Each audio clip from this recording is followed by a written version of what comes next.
안녕하세요. 연꽃님들, 연잘님들, 연애자교 대표 상담사 희원쌤입니다.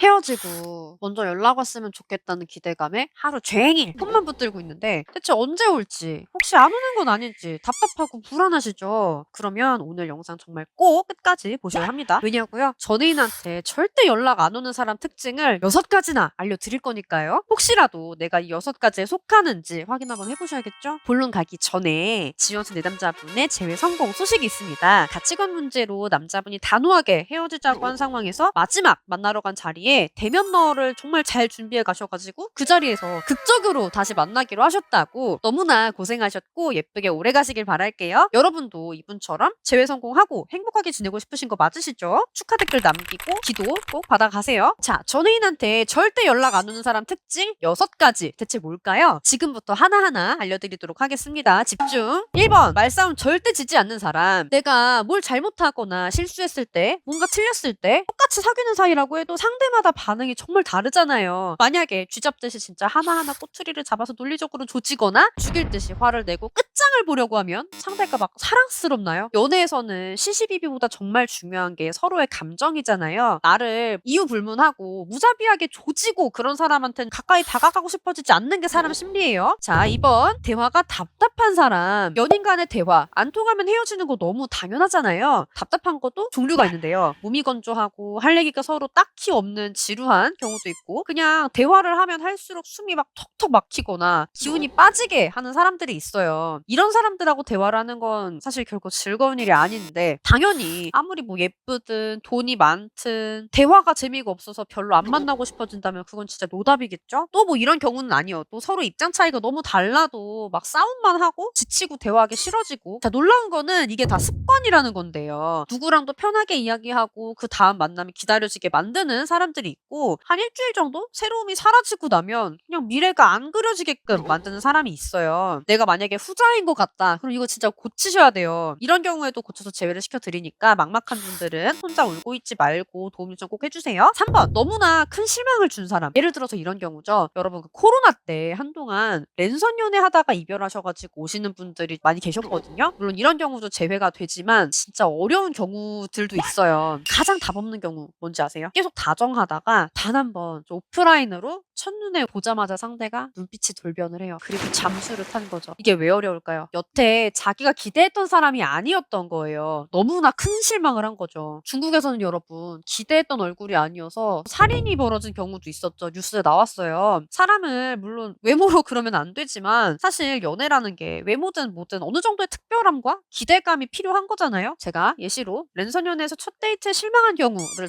들어드렸는데, 이런 사례는 아니라고 할지라도 진짜 내가 그 정도 급의 실망을 줬다면 그 사람이 다시 연락 올 일은 없지 않을까요? 기억상실증 걸린 거 아니고서야. 4번, 너무 질리게 한 사람. 미친 집착, 피해자 코스프레 등등. 나 이거 서운해. 무슨 일을 그렇게까지 해? 그럴 거면 회사에서 살지 왜 나랑 있어? 이게 연애야? 야, 우리가 명색이 애인인데 우리 이게 사랑하는 사이 맞을까? 나도 참다가 말하는 건데 왜 요즘은 자기 전에 사랑한다고 안 해줘? 나만 노력하는 것 같아. 대체 어떤 사람이 사랑하는 사람한테 이런 말을 듣고 싶을까요? 이렇게 집착하고 몰아세우고 의심하고 질리게 하는 행동들 때문에 힘들어서 이별을 결심한 건데, 그런 힘든 일을 또다시 겪고 싶은 사람은 없겠죠. 내 옆에서 행복하지 않은 사람은 결국 떠나게 됩니다. 자, 5번, 인내심 도둑. 원래 주말엔 데이트를 했는데 굳이 데이트하러 나가기보다는 쉬고 싶은 마음이 너무 강하거나 상대가 사소한 장난치는 거 평소에는 뭐 싫어도 귀엽다고 받아줄 수 있었는데 오늘은 진짜 막 한 대 치고 싶을 정도로 짜증이 난다면 이게 바로 인내심이 떨어진 상태입니다. 사랑하니까 잘해주고 참아주고 싶은 마음, 인내심이라고 부르는데요. 한정자원이어서 인내심처럼 바닥이 나요. 연애를 오래 잘하는 사람들은 이 인내심을 서로 정말 관리를 잘 해줍니다. 짧은 연애하는 분들 특징이, 왜 옛말에도 이런 말 있잖아요. 누울 자리를 보고 발을 뻗으라고. 한마디로 인내심을 관리할 줄 모르면 상대한테 눈치 없는 사람이 된다는 거죠. 눈치 없는 사람이랑 연애를 하면 뭐가 좋을까요? 답답하기만 하겠죠. 이별은 이 인내심이 다 떨어졌을 때 생기는데, 이때 눈치 없이 재회하자고 때를 쓰면 상대는 더 정 떨어질 수밖에 없어요. 추억 발휘, 힘든 모습 전시 통하지 않습니다. 왜냐고요? 이 사람 마음속에서는 벌써 연애가 끝났으니까요. 이렇게 이별을 결정한 사람이 나한테 마음을 예전처럼 써주시기를 바란다면은 이건 진짜 현실 직시를 전혀 못하고 계신 거예요. 꼭 명심을 해주시고 인내심 관련 더 자세하게 알고 싶으신 분들은 이 영상 추천드릴게요. 꼭 보세요. 그리고 마지막 6번 미래가 안 그려지는 사람. 연애를 시작하면 자연스럽게 미래를 그리게 되잖아요, 여러분. 이 사람이랑 어디 가고 싶다, 어디서 뭐 먹고 싶다, 요거 하면 재밌을 것 같다, 이 사람이랑 같이 살면 이럴 것 같고, 결혼을 하면 또 이럴 것 같고. 그런데 밝은 미래가 더 이상 보이지 않는 거죠. 오히려 불행한 미래가 그려지기도 하고요. 서로 불행할 수밖에 없다면 그 연애는 빨리 정리하는 게 낫겠죠. 연애는 행복하자고 하는 거니까요. 같은 원리로 안 그래도 나도 이별 통보해놓고 마음도 안 좋고 힘든 건 나도 마찬가지인데, 상대가 프사로 힘든지 잔뜩 내고 있거나 누구한테 건너 뭐 입원했다더라, 죽을 것 같이 힘들어한다더라, 이런 말 들으면 오히려 더 막 차게 질리는 이유가 이 때문인데요. 내가 옆에서 노력을 안 해주면 불행할 사람이라는 증거잖아요. 헤어지길 잘했다 싶죠, 더더욱. 자, 이렇게 전애인한테 절대 연락 안 오는 사람들의 6가지 특징을 같이 알아봤는데요. 해당 사항이 있다면 진짜 착잡하실 수 있어요. 하지만 아예 해당 사항이 없는 분이라면 지금 이 영상 안 보고 계시겠죠? 내용을 보니까 맞는 것 같고, 너무나 걱정되는 분들을 위해서 이런 상황에서도 제외하려면 꼭 아셔야 되는 내용 핵심 2가지 짚어드릴게요. 1번, 현실 직시. 우리는 이별했어요. 이걸 받아들이는 분과 아닌 분과 똑같이 재회가 목표더라도 속도 차이가 진짜 큽니다. 왜냐? 재회도 결국 상대와 대화해 나가는 과정이고, 더 정확히는 대화가 통한다고 느끼도록 만드는 과정이기 때문이에요. 단호하게 이별을 원하는 사람이랑 여러분이 대화가 통하시려면 나 혼자서 재회를 주장하는 게 왜 바보짓인지 조금만 생각해 보시면 금방 아실 거예요. 똑똑하셔야지 여러분 재회도 잘해요. 안 그래도 상대방은 이제 인내심이 없잖아요. 그 없는 인내심에 기대시면 이제 절대 안 되고요. 우선 이별을 인정하고 나에게 다시 끌려올 수 있도록 그 사람이 듣고 싶었을 말을 이제부터는 좀 준비를 해보는 것이 기본이겠죠. 이 부분은 이 영상 통해서 확인해 보시면 됩니다. 그리고 2번째, 조급하지 말 것. 이것만 안 해도 정말 절반은 먹고 들어갑니다, 여러분. 내가 조급할 때 상대한테 어떤 이미지로 보이는지 알면 절대 이런 행동 못 하시는데요. 어떻게 보이는지 아세요? 이기적으로 보여요. 나는 이제 너랑 할 얘기 더 없고 연락 오는 것도 지긋지긋한데, 조급한 사람은 이렇게 연락 보내거든요. 이번 주 토요일에 시간 돼? 만나서 이야기해. 나 정말 마지막으로 할 얘기 있어. 할 얘기 있는 건 네 사정이고 헤어지기 전에 이야기를 하지 왜 이제 와서 일어나? 내 맘은 다 떠났는데? 만나면 또 얼마나 불편하게? 차라리 집에서 게임이나 하고 쉬는 게 낫다, 이렇게 여기는 상대에게는 정말 이게 자기밖에 모르는 연락으로 보여서 더 정 떨어져요. 상대는 굳이 이번 주에 대화를 해야 되는 이유가 없거든요. 자기가 급하니까 상대에 대한 배려 없이 그냥 빠르게 주말에 보자는 거잖아요. 정말 조급하면 재회의 가장 큰 적이거든요, 여러분. 영상 자주 보신 분들은 제가 늘 말씀드리니까 다들 알고 계시겠지만, 아직 모르고 계신 분들은 이거 진짜 꼭 명심해 주셔야 돼요. 특히 연락 안 온다고 조급해져가지고 무작정 내가 먼저 거절이 나왔을 때 내가 어떻게 거절 대응을 할 건지 이런 전략조차 없이 그냥 연락을 해버리면요, 그건 정말 그 길로 재회의 기회를 쓰레기통에 던져버리는 것밖에 안 될 수가 있어요. 선생님, 저 머리로는 알겠는데 너무 어려워요. 저 정말 좀 막막해요. 이런 분들 계시죠? 도움이 필요하신 분들은 아래 고정 댓글 링크 통해서 상황 알려주시면 같이 의논해드릴게요. 오늘 내용 도움 되셨다면 좋아요, 댓글 꼭 남겨주시고요. 다음 영상들도 챙겨보면서 연애 잘하는 사람, 상대가 놓치기 싫어할 사람이 되고 싶은 분들은 구독, 알람 설정도 잊지 말아주세요. 여러분의 행복한 삶을 진심으로 응원드립니다. 또 봐요. 안녕!